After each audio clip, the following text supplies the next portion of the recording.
발람이 아침에 일어나서 발락의 귀족들에게 이르되 너희는 너희의 땅으로 돌아가라. 여호와께서 내가 너희와 함께 가기를 허락하지 아니하시느니라. 모압 귀족들이 일어나 발락에게로 가서 전하되 발람이 우리와 함께 오기를 거절하더이다. 발락이 다시 그들보다 더 높은 고관들을 더 많이 보내매 그들이 발람에게로 나아가서 그에게 이르되 십볼의 아들 발락의 말씀에 청하건대 아무 것에도 거리끼지 말고 내게로 오라. 내가 그대를 높여 크게 존귀하게 하고 그대가 내게 말하는 것은 무엇이든지 시행하리니 청하건대 와서 나를 위하여 이 백성을 저주하라 하시더이다. 발람이 발락의 신하들에게 대답하여 이르되 발락이 그 집에 가득한 은금을 내게 줄지라도 내가 능히 여호와 내 하나님의 말씀을 어겨 덜하거나 더하지 못하겠노라. 그런즉 이제 너희도 이 밤에 여기서 유숙하라. 여호와께서 내게 무슨 말씀을 더하실는지 알아보리라. 밤에 하나님이 발람에게 임하여 이르시되 그 사람들이 너를 부르러 왔거든 일어나 함께 가라. 그러나 내가 네게 이르는 말만 준행할지니라. 아멘.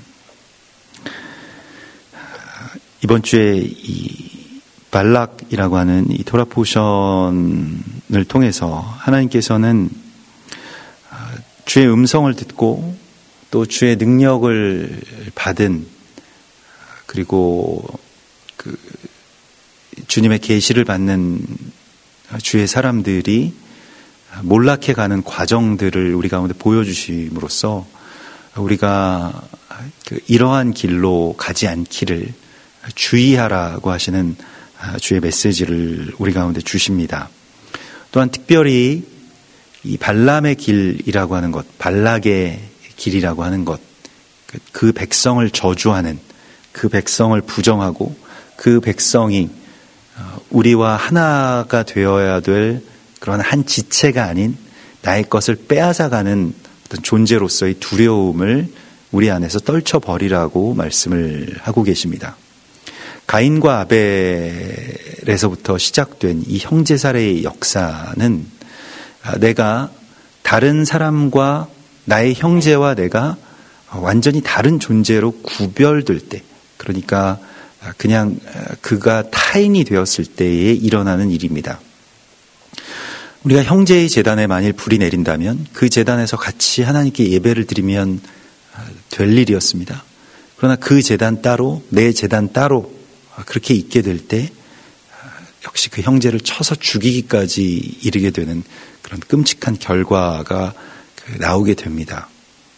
이것이 어떤 이 미움을 넘어서서 증오를 넘어서서 나의 하나님이 그의 하나님도 되신다라고 하는 것, 나를 사랑하시는 하나님이 그도 사랑하신다라고 하는 것에 대해서 인정하기가 어려운 것은 또 다른 측면에서는 나의 입장 또는 나의 심판의 보좌에서 내려오지 못할 때에 생기는 일이라고 그렇게 할 수 있겠습니다. 오늘 발람이 아침에 일찍이 일어나서 발락의 귀족들에게 이릅니다. 너희는 너희의 땅으로 돌아가라 이렇게 말을 하고 여호와께서 내가 너희와 함께 가기를 허락하지 아니하시느니라 라고 말을 합니다. 발람은 놀랍게도 그냥 그 당시에 통용되던 어떤 그런 엘로힘이 아닌 여호와의 이름을 분명하게 그렇게 제시하고 있습니다. 그 여호와의 이름을 안다라고 하는 것은 하나님과의 관계가 그 이름과 이름을 아는 정도의 그런 관계, 그러한 친밀한 관계, 그 음성을 듣는 관계에 도달했음을 의미하는 것입니다. 그러므로 발람은 이 여호와의 존재를 알고 또 그의 이름을 아는 정도의 그 지점까지 갔기 때문에 어떻게 보면 좀 더 극단적으로 본다면 그것이 이방의 어떤 교회 또는 성도들의 모습과 견줄 수 있을 만한 그러한 구약에서의 인물이라고 할 수 있겠습니다. 이 미디안의 제사장으로서 여호와의 이름을 안다. 그리고 그의 음성을 듣는다. 그게 지금 모세나 그 아론 정도만 가능하던 그러한 일이 지금 이방의 어떠한 한 그 주술사에게도 그러한 일이 일어나고 있는 것을 이렇게 보게 됩니다.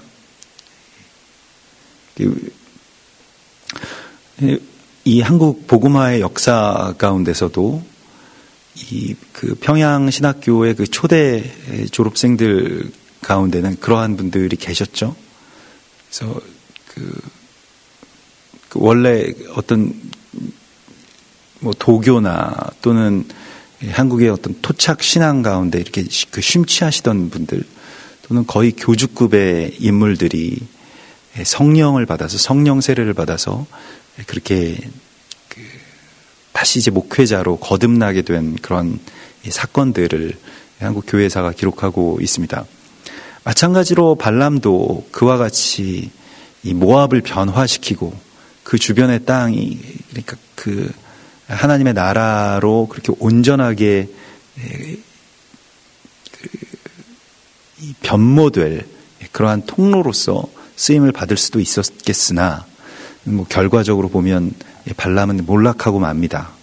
하나님의 음성을 듣고 여호와의 이름을 아는 지경까지 나아간 그 하나님의 사람의 몰락의 이야기를 오늘 우리가 보게 됩니다. 발람이라고 하는 그 인물은 끝까지 이제 계시록 2장에서 2장 14절에서도 이 교회를 향한 하나님의 책망으로 그렇게 그 선포됩니다. 그래서 그러나 내게 두어 가지 책망할 것이 있나니 거기 내게 발람의 교훈을 지키는 자들이 있도다. 발람이 발락을 가르쳐 이스라엘 자손 앞에 걸림돌을 놓아 우상의 제물을 먹게 하였고 또 행음하게 하였느니라. 이와 같이 내게도 니골라 당의 교훈을 지키는 자들이 있도다. 발람의 교훈이라고 하는 것이 또 자기 이익 때문에 그 백성을, 특별히 그 백성이라고 하면 이제 이스라엘을 말하고 유대인들을 말할 텐데요. 그 백성을 저주하는 그러한 그 길로 가게 된 것. 그러므로 이 반유대주의라고 하는 것은 특별히 이스라엘에 대한 증오에서 시작된 것이 아니라 그 시작점을 보면 자기 중심적인 신앙관에서 시작이 된 것입니다. 모든 것이 다 나를 중심으로 해서 돌아가고 나를 위해야 되고 내가 잘 돼야 되고 내가 뭘 해야 되고 내가 무슨 어떠한 은혜를 받아야 되고 다 결국엔 모든 것이 만물이 다 나에게서부터 나와서 나에게로 귀결되는 그러한 신앙에 머물러 있을 때 반유대주의가 나오게 됩니다. 그게 틈이 되기 때문에 그렇습니다. 그래서 반유대주의는 그 어떤 특정한 사조라기보다는 그냥 보편적인 우리의 신앙의 모습이라고도 할 수 있겠습니다. 그것이 이제 교회사가 증명하는 바이기 때문에 그렇습니다. 그게 뭐 카톨릭이든 또는 개혁교회이든 간에 이 반유대주의에서 빠져나오기가 그 올무에서 빠져나오지 못한 그러한 그 심각한 역사를 우리가 갖고 있습니다. 물론 우리가 뭐 유대인들에 대해서 주목하지 못할 때에는 반유대주의도 없을 것입니다. 그러나 그 한세 사람을 이루려고 하고 또 그렇게 어떤 접촉이 생기기 시작할 때 일어나는 그 일이 바로 반유대주의라고 할 수 있겠습니다. 그래서 이 발락의 길, 발람의 길, 이것에서 돌이키라고 하나님께서 말씀을 하시고 있는데요. 그런데 발락이 그 모압 왕 발락이 포기하지 않고 더 높은 고관들을 더 많이 보냈다라고 이렇게 말을 하고 있습니다. 그래서 어떤 이 세상의 권세, 또 세상의 권세자들, 또 세상의 유익과 이권 그러한 것을 더 많이 이제 보장하는 것으로 발람을 회유하려고 합니다. 발람은 변모되기 전에, 변질되기 전에는 하나님의 사람이라고 보는 것이 옳겠습니다. 왜냐하면 하나님의 음성을 듣고 거기에 대해서 지금 뭐 1차적으로는 순종하는 모습까지 보이고 있기 때문에 하나님의 사람이고 또 하나님의 능력으로 많은 그 역사를 일으킨 뭐 어떻게 보면 그 계시나 이적이 척척 맞아 들어갔을 그러한 그 사람이라고 하는 것을 우리가 짐작하게 됩니다. 사실은 한국 교회에도 이러한 분들이 많이 있었죠. 지금은 교주가 되신 분들 가운데는 이전에 그저 성령의 역사하심으로 말미암아서 그러한 하나님의 통로가 되었던 사람들이 있습니다. 그래서 주의 음성을 듣기도 하고 그 이적과 기사의 어떤 통로가 되기도 하였으나, 그러나 경건을 그 이익의 방도로 삼게 되는 바로 이 발락의 이 미혹과 또 발람의 길로 접어들게 되어서 결국 우리나라에 가장 많은 이단 종파들, 교주들이 그렇게 서게 된 것을 우리가 보게 됩니다. 이것에 대하여서 우리가 정말로 처절하게 회개하고 늘 돌이킬 수 있는 그러한 이 주의와 깨어 있음을 하나님께서 우리 가운데 요구하고 계십니다. 더 높은 고관들을 보았을 때 이 발람의 마음이 조금씩 이제 균열되기 시작하는 것을 보게 되는데요. 시편 118편 8절에서는 여호와께 피하는 것이 사람을 신뢰하는 것보다 나으며 여호와께 피하는 것이 고관들을 신뢰하는 것보다 낫도다라고 이렇게 말씀을 하고 있습니다. 그래서 힘 있는 자들, 세상의 방백들, 고관들, 무언가 유력자들을 이렇게 신뢰하고 싶은 마음이 우리 가운데 생기게 되죠. 이러한 것은 이제 오늘날에도 있게 되는데요. 어떤 능력자 또는 세상의 권세자들이 실제적으로 우리에게 도움을 줄 수 있다라고 하는 것이죠.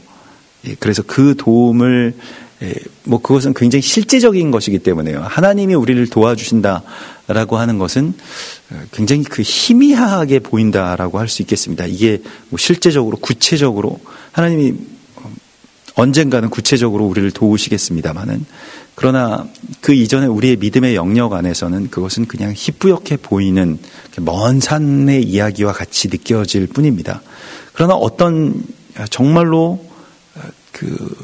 고관, 유력자가 나를 돕는다라고 하면 그것을 따르는 길로 곧바로 가게 되죠. 이게 직물적인 그런 우리의 속성을 보여주시고 있는데요. 발람에게 모압 왕이 고관들을 보내서 회유한 것은 이것입니다. 내가 그대를 높여 크게 존귀하게 하고 그대가 말하는 것은 무엇이든지 시행하리니 라고 말을 하고 있습니다. 발람이 어떻게 무너졌는가를 우리가 오늘 주의해서 보아야 되는데요. 발람이 하나님의 사람이 어떻게 세상 가운데서 무너지고 세상으로부터 회유당하는가라고 하는 것에 대해서 우리가 보게 됩니다. 이것은 예수와께서 광야에서 받으셨던 유혹과 같은 것입니다. 이 유혹을 우리는 이 세상에서 계속 받게 됩니다. 무엇이냐면 너를 높이겠다, 너를 존귀하게 하겠다라고 하는 것이죠. 이 영화와 권세에 대한 유혹. 이 발람이라고 하는 존재는 사실 그 당시로 치면 그러한 국가적인 무당이었기 때문에요. 지금 오늘날의 이 무당은 이렇게 미신이라고 이렇게 되어서 우리가 이제 근대화 이후에 이제 무당들의 어떤 위상이 많이 줄어들었습니다. 예전에도 우리는 조선시대 이후에는 이게 천한 직업으로 그렇게 여겨지기도 했습니다만은, 고대에 있어서 무당이라고 하는 이러한 복술자들의 어떤 존재는 그 당시 가장 최고 인텔리, 최고 지성 또는 최고의 국가 자산으로 그렇게 취급되었습니다. 그 정도의 위상이 이미 있었습니다. 그러하기 때문에 전쟁에서 전쟁을 일으키는 이유 가운데 하나가, 이 고대 왕들이 전쟁을 일으키는 이유 가운데 하나가 다른 나라의 그러한 특별히 이러한 복술자들, 점치는 자들, 사제들을 데리고 오겠다. 그들을 데리고 와서 우리의 궁정에서 그 당시 최첨단의 어떤 그런 사상이나 기술들을 그렇게 우리가 빼앗아 오겠다라고 하는 것 때문에 전리품으로서 최고의 가치를 가졌다라고도 이렇게 여겨졌는데요.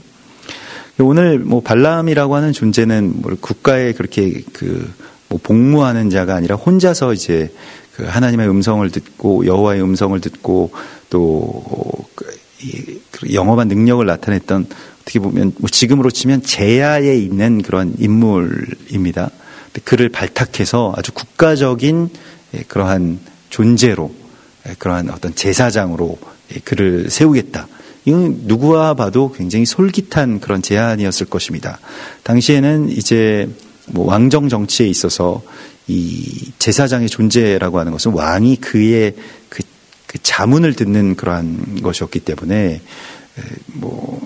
이 어떤 뭐 정치적으로나 또 세상의 권세로서 거의 최고의 위치에 이제 오르게 해주겠다라고 하는 그런 제안입니다.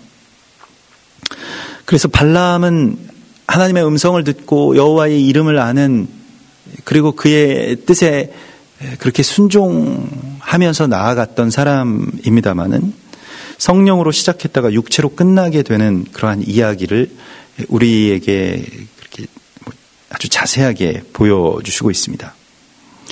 우리가 세상으로부터 또 마귀로부터 영화와 권세를 주겠다라고 하는 이 미혹에 빠지지 않기를 먼저 선점해서 주의하고 있어야 되는 것을 보여주시고 있습니다. 그러니까 이러한 미혹이 닥칠 때 우리가 이겨야 된다 이것이 아니라 먼저 이러한 미혹은 반드시 우리 가운데 온다라고 하는 것을 우리가 알아야 됩니다. 하나님의 사람들에게 있어서 마귀가 취하는 어떤 그들을 무너뜨리기 위한 그 공격의 기술을 우리가 보게 되죠. 마태복음 4장에서 예수와께서 광야에서 시험 받으실 때의 장면을 보면 마귀가 예수와를 데리고 지극히 높은 산으로 갑니다. 그리고 천하 만국과 그 영광을 보여 이르되 만일 내게 엎드려 경배하면 이 모든 것을 내게 주리라 이렇게 말을 하고 있습니다. 예수와께서 말씀하시되 사다다 물러가라 기록되었으되 주 너의 하나님께 경배하고 다만 그를 섬기라 하였느니라. 그래서 결국에는 우리가 이 하나님의 음성을 듣는다 할지라도 심지어는 하나님의 이적의 통로가 된다고 할지라도 감사와 예배와 그 안에서의 참된 만족이 없으면 무너지게 되어 있습니다. 예배가 사라진 이적이라고 하는 것만큼 위험한 것은 없습니다. 내 안에 그것이 주님의 그 은혜와 사랑이 아주 충분하고 충만하게 넘쳐나서 흐르는 그런 이적과 기사여야만 되는데 그저 이적과 기사에만 모든 것이 포커싱이 되어 있을 때 여러 가지 문제들이 일어납니다. 나의 예배, 나의 두려움의 대상이 누구인지를 하나님께서 우리에게 묻고 계십니다. 이 세상의 권세라고 하는 것보다 더 큰 하나님의 나라를 우리가 바라보고 있는가라고 하는 것을 다시 우리에게 묻고 계십니다. 우리가 이 하나님의 나라에 대한 소망이 희미해질 때 그저 이 세상의 권세와 영화에 눈을 돌리게 됩니다. 그러므로 하나님의 나라에 대한 소망, 더 나은 본향을 향한 그 소망을 우리가 품고 늘 하나님 앞에서 만족하고 또 감사하고 감격해하는 그 예배 가운데 있을 때 흔들리지 않을 수 있는 것이지 언젠가 나를 흔드는 어떠한 사단의 미혹이 닥쳤을 때 우리가 이길 수 있는 것이 아닙니다. 미리 우리가 이것에 대해서 하나님의 전신갑주를 입고 있어야 됩니다. 전신갑주를 입지 못하고 그저 그때그때 되는 대로 내가 한 번씩 저항하고 싸워보다가 이길 수 있으리라고 우리가 생각해서는 안 됩니다. 바울 사도는 그런즉 선줄로 생각하는 자는 넘어질까 주의하라고 말씀했습니다. 우리가 그 믿음의 영웅들이 그렇게 넘어졌을 때에는 그 믿음의 그러한 우리의 선배들이 그렇게 넘어짐을 당하였을 때에는 우리에게 주의하라고 하시는 하나님의 메시지를 분명하게 우리가 들을 수 있어야 되겠습니다. 그래서 늘 어떤 그 작은 틈을 이렇게 정말 뱀과 같이 정말 비집고 들어오는 그 어떤 그 틈을 메우는 일들을 해야 되고요.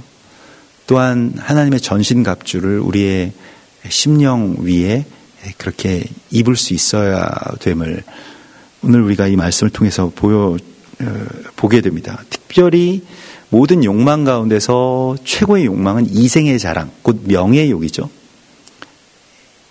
그래서 안목의 정욕, 또 어떤 물질의 정욕, 이런 모든 정욕보다 가장 큰 정욕의 마지막 단계는 그 권세에 대한, 그래서 사람들이 나에게 다 복종하는 것, 내 말 한마디에 사람들이 다 움직이는 것. 이게 왜냐하면 우리 안에 있는 가장 큰 욕망이라고 하는 내가 하나님 되고 싶다는 욕망이거든요. 우리에게 다 감추어진 발톱과 같은 욕망입니다. 누가 내 말을 따르게 되면, 그리고 나에게 굽신거리게 되면, 내 권세에 다들 복종하게 되면, 그게 돈을 억만금을 갖는 것보다 더 큰 어떤 그 쾌감이 생긴다고 하죠. 그래서 많은 돈을 가진 부자들도 세상에 어떤 권세를 더 얻고 싶어 합니다. 그 권세 앞에 복종하는 것을 보고 싶어 합니다.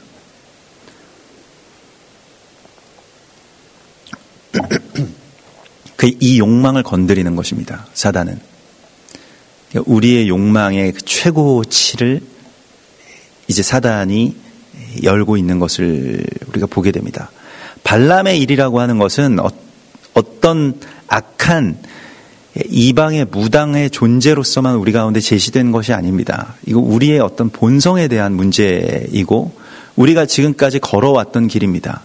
교회의 역사가 계속 발람의 길로 빠져들고 만 것에 대해서 계시록은 우리에게 아주 정확하게 지적하고 내게 두어 가지 책망할 것이 있다라고 말씀을 하시고 있습니다.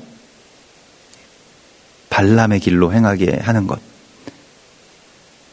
하나님의 음성을 듣지만은, 하나님의 역사와 또 주님의 존재에 대해서 우리가 믿지만은, 그럼에도 불구하고 우리가 이 세상의 명예를 사랑하게 되면, 이 유혹 가운데 넘어지게 되면, 우리의 예배가 그치게 되면 반드시 이 틈을 비집고 들어오는 이 미혹 가운데 들어가게 될 것을 하나님 미리 우리 가운데 경고하고 계십니다. 마음에 우리가 이 전신 갑주를 입을 때에는 적이 어느 정도로 공격할 것이라고 하는 것에 대해서 우리가 생각할 때 그 갑옷을 입는 것이잖아요.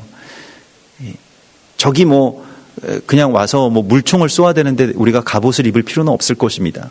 적이 어떤 공격을 할 것에 대비해서 내가 정말 철제로 된 갑옷을 입을 것이냐, 아니면 정말 오늘과 같이 비가 올 때 비옷을 입을 것이냐, 어떤 옷을 입을지를 우리가 결정을 해야 되지 않겠습니까? 적이 이마만큼의 공격을 한다, 이것에 대해서 반드시 공격이 있다라고 하는 것을 알아야 갑옷을 입을 수 있는 것입니다. 하나님께서 그것을 우리 가운데 보여주시고 있는 것입니다. 우리가 그것을 볼 수 있어야 됩니다. 이것은 어떤 기정사실과 같은 일로서 우리가 받아들여야 될 것입니다. 우리는 이 길로 빠질 수 있는 그러한 사단의 전략들, 사단이 우리를 미혹하는 것을 성경에서 많이 보아왔습니다. 그래서 오늘 발람이 발락의 신하들에게 처음에는 이렇게 말합니다. 그 집에 가득한 은금을 내게 줄지라도 내가 능히 여호와 내 하나님의 말씀을 어겨 덜하거나 더하지 못하겠노라. 그렇죠? 발람은 돈에 대한 욕심은 별로 없었습니다. 그래서 많은 은금을 나에게 준다고 해도 나는 괜찮다. 지금 그런데 고관들이 무엇을 먼저 제시했습니까? 은금을 제시한 것이 아니죠. 크게 높이겠다. 너를 크게 높이고 존귀하게 하겠다라고 하는 것에 지금 발람이 솔깃했음을 보여주고 있습니다. 그러니까 발람이 점잖게 거절하는 것 같지만, 나는 돈 바라고 이렇게 일하는 사람은 아니지만, 그러나 그 권세라고 하는 것에는 좀 구미가 당긴다라고 하는 그러한 그 속마음이 여기서 오고 가고 있는 것을 보게 됩니다. 백성의 그런 그 존귀한 고관들 정도 되면 이런 언어에 굉장히 익숙할 것입니다. 이게 이 말을 하는 것 자체가 거절인지, 진짜 거절인지, 아니면 거절을 빙자한 받아들임인지에 대해서 본능적으로 알고 있는 사람들이죠. 이런 권세자들이라고 하는 사람들, 같이 그러한 모든 것들에 대해서 굉장히 익숙한 그런 언어로 지금 서로 대화하고 있는 것을 보게 됩니다. 그래서 발람이 죄를 짓지 않는 것처럼 보이지만 이미 넘어간 것으로 이렇게 보여지게 됩니다. 그런즉 이제 너희도 이 밤에 여기서 유숙하라. 내게 여호와께서 무슨 말씀을 더하실지 알아보리라. 어떤 여지를 주죠. 그냥 돌려보내거나 그냥 거절하거나 그냥 자기가 그 자리를 피하거나 하지 않고 여기서 유숙하라 라고 말을 하고 있습니다. 그런 환경을 만드는 것을 보게 되고요. 그런 여지를 주는 것을 보게 됩니다. 이것에 대해서 우리가 깊이 주의해야 됩니다. 누가복음 16장 14절에서는 바리새인들은 돈을 좋아하는 자들이라고 이렇게 말을 하고 있습니다. 그래서 예수께서 말씀하신 예수께서는 그 재물에 대한 설교를 굉장히 많이 하시고 비유를 많이 하셨는데 이 모든 것을 듣고 비웃거늘 집 하인이 두 주인을 섬길 수 없나니 혹 이를 미워하고 저를 사랑하거나 혹 이를 중히 여기고 저를 경히 여길 것임이니라. 너희는 하나님과 재물을 겸하여 섬길 수 없느니라. 예수께서는 분명히 말씀을 하십니다. 그런데 바리새인들은 그 두 가지를 겸하여 섬길 수 있다라고 믿는 자들이었죠.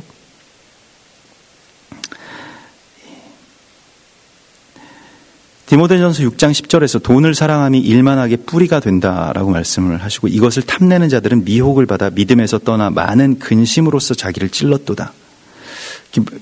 이제 돈을 사랑하는 자들은 나중에 어떻게 되냐면 많은 근심으로 자기를 찌르게 된다라고 말을 하고 있습니다. 돈을 많이 벌면 많이 벌수록 많은 근심이 더 자기를 찌르게 되는 것을 보게 됩니다. 돈이 많은 사람들이 행복하지가 않잖아요. 그 돈을 어떻게 더 많이 벌까? 어떻게 지킬까? 이 돈 때문에 사람들이 나를 속이지 않을까? 내 걸 빼앗아 가지 않을까? 이것 때문에 늘 노심초사하고 자유함이 전혀 없게 되는 그 삶을 아주 정확하게 성경은 통찰하고 있습니다. 그래서 어떤 여지를 지금 주고 있는 이 발람의 모습을 보면서 우리에게도 자꾸 머뭇머뭇거리고 이 둘 사이에서 머뭇머뭇거리고 뒤를 돌아보려고 하는 그러한 우리의 심령의 속성들을 그대로 그 민낯을 우리가 보게 됩니다.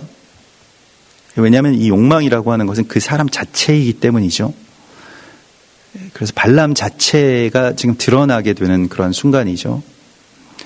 욕망을 우리가 다 감추고 나 자신에게서부터 그 욕망의 말하자면 욕망이라고 하는 건 우리 안에 있는 어떠한 괴물과 같은 존재이겠으나 거기에 밥을 주지 않고 그냥 자라지 못하게 하는 그러한 존재로 우리 안에 있습니다만 어느 순간 그를 깨우는 어떤 자극이 있고 그 자극에 계속 우리가 조금씩 반응하다 보면 이제 그것이 결국 커서 우리 자신을 집어삼키게 되죠.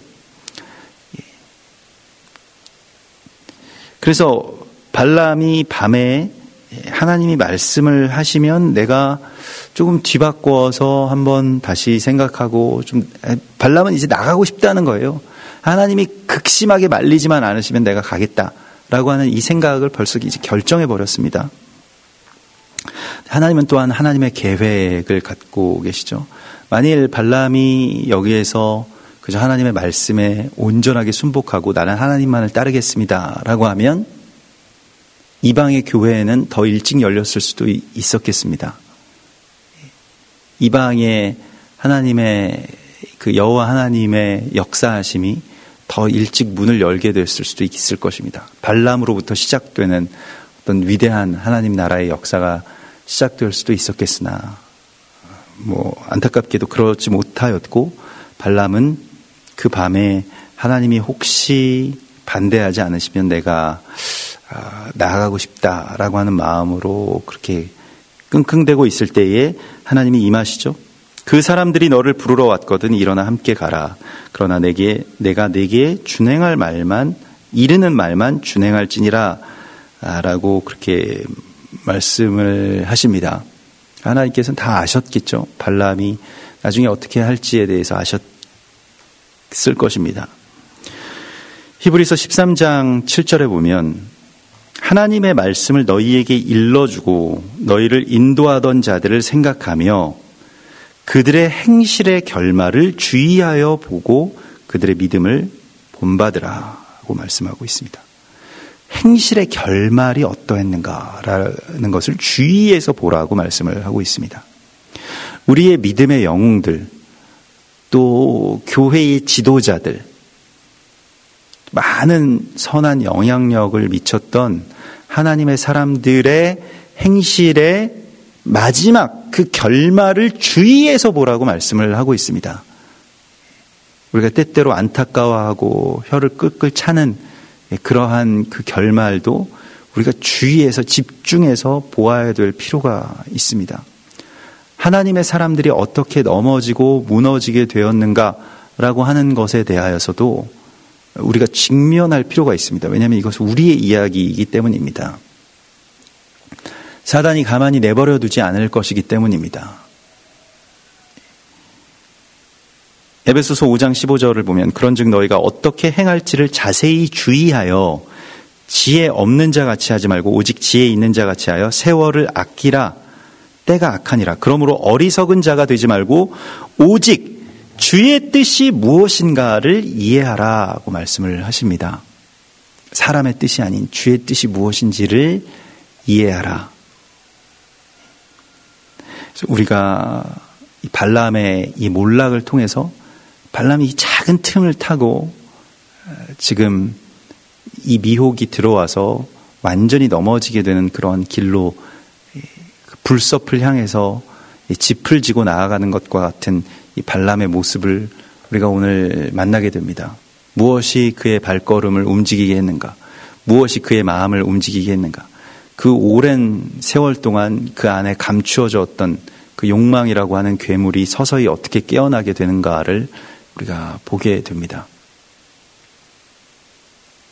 그리고 하나님께서는 우리에게 이것을 자세히 주의해서 보라고 말씀을 하십니다. 욕망이 없는 사람은 없을 것입니다. 그러나 그 욕망을 다 채우고 사는 사람도 없죠. 그런데 그 욕망을 예배하게 되고 욕망이 깨어나게 되지 않기 위해서 우리는 또한 끊임없이 예배하고 또한 주님 앞에 이 모든 일들을 행한 후에 다시 서기 위해서 매일같이 날마다 자기 자신을 쳐서 복종하게 하는 그러한 경건의 길로 늘 자기 자신을 그렇게 붙들어 매야 되겠습니다. 제단 뿔에 성령의 줄로 나를 붙들어 주시기를. 우리의 연약함이라고 하는 것이 이 우리의 믿음에 대해서 우리가 그 자만하고 자신해서는 안 됩니다. 그 대단했던 믿음의 영웅들도 그렇게 넘어지게 되는 순간들이 있고, 특별히 증오나 발람의 길 가운데로 들어가게 된 믿음의 영웅들의 모습도, 그러한 몰락도 우리가 많이 만나게 됩니다. 종교계에게 성각자들의 모습 가운데서도 발람의 영을 우리가 쉽게 만나게 됩니다. 우리가 어떻게 이 길로 다시 들어가지 않을 수가 있을까? 우리의 힘으로 되지 않는다라고 하는 것을, 우리의 믿음이나 결단으로는 이것에 대해서 너무나도 취약하다라고 하는 것을 먼저 알고 오직 하나님의 전신갑주를 우리가 구할 뿐입니다. 그래서 먼저 대적이 이러한 공격을 가해올 수 있다라고 하는 것을 우리가 먼저 알아야 되겠습니다. 그리고 먼저 준비하고 예비하고 이러한 많은 공격과 미혹이 있을 때에도 능히 이것을 이겨내고 다시 하나님 앞에 자유하게 한 예배자로서 설 수 있기를 소망합니다. 같이 기도하겠습니다. 우리 주신 말씀 붙들면서 또한 우리에게 오늘 하나님의 전신 갑주를 입혀달라고, 구원의 투구와 또한 믿음의 방패와 성령의 검을 우리 가운데 허락해달라고, 우리에게 이 일은 반드시 일어날 것입니다. 또 특별히 한 세 사람의 소망을 품고 한 지체로 나아가기 위한 이 몸부림 가운데 반드시 이런 공격이 있습니다. 미리 이것을 우리가 준비하고 또 우리의 방패로 삼으라고, 마음의 갑옷을 삼으라고 주께서 말씀하셨습니다. 이 모든 것을 위해서 함께 같이 기도하겠습니다. 주여 라카바스카나말라카바스카나말라, 주여 주의 기름 부음 받은 자들을 주여 지키소서. 주여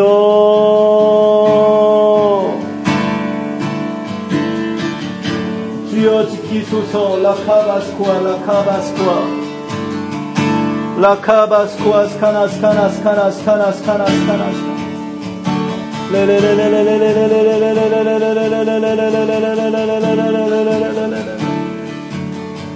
아바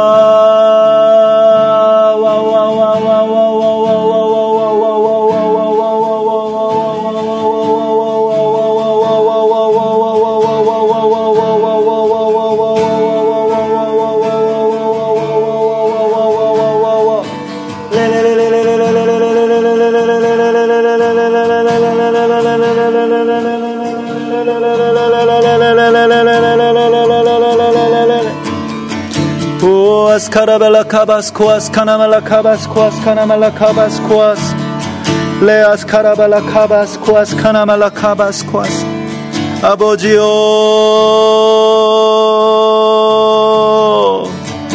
레아스카라벨라 카바스코아스 카나발라, 주여 주의 믿음의 길로 나아갈 수 있도록 우리를 지켜주시옵소서.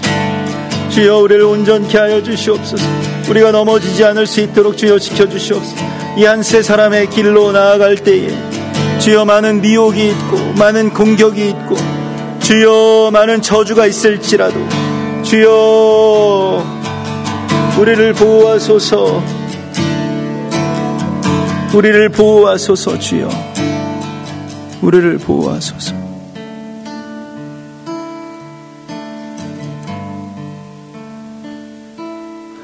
오 주님,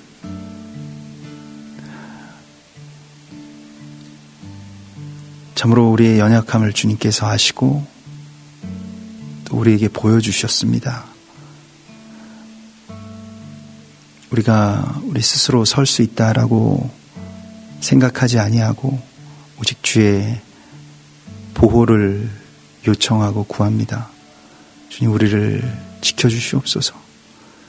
작은 틈을 비집고 들어오는 사단의 미혹으로부터 우리를 지켜주시옵소서. 다만 우리에게 악에서 구하시는 주님의 은혜를 우리가 간청합니다. 우리가 다시 주님 앞에 설 수 있도록 하나님의 전신갑주로 우리 가운데 입혀주시고 구원의 투구, 또 의의 흉배, 진리의 띠를 띠고 서게 하시고 평안의 신을 신고 믿음의 방패와 성령의 검, 말씀의 검으로 무장되게 하시며 마지막 때에 사단의 모든 공격을 능히 이기고 다시 주님 앞에 자유자로 예배자로 설 수 있기를 소망하오니 주여 우리와 함께하여 주시옵소서. 다시 오실 예수와 메시아의 이름으로 감사하며 기도드리옵나이다. 아멘. 하늘에 계신 우리 아버지시여, 이름이 거룩히 여김을 받으시오며 나라의 임하옵시며 뜻이 하늘에서 이룬 것 같이 땅에서도 이루어지이다. 오늘날 우리에게 일용할 양식을 주옵시고 우리가 우리에게 죄 지은 자를 사하여 준 것 같이 우리 죄를 사하여 주옵시고 우리를 시험에 들게 하지 마옵시고 다만 악에서 구하옵소서. 나라와 권세와 영광이 아버지께 영원히 있사옵나이다. 아멘.